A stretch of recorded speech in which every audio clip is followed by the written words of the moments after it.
guys, welcome to my channel. આજે આપણે શીખેલા પ્રશ્નોમાં આગળ વધવાના છીએ. Okay, ready? હા. આજે આપણે કયા દેશમાં શું નથી? ઓકે, કયા દેશમાં શું નથી? હા. ઓકે, કયા દેશમાં વૃક્ષો નથી?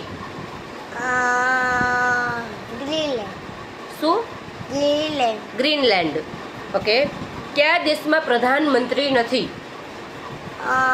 સ્વિટ્ઝરલેન્ડ. Very good. કયા દેશમાં જંગલ નથી?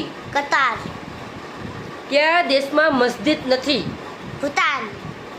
કયા દેશમાં મંદિર નથી? સાઉદી અરેબ. કયા દેશમાં મચ્છર નથી? આઇસલેન્ડ. કઈ નદીમાં માછલી નથી? જોર્ડન. કયા દેશમાં નદી નથી? Saudi Arab. Very good, thank you. અવાજ અમે જોવા તો લાઈક કરશો, સબસ્ક્રાઈબ કરો. Bye bye.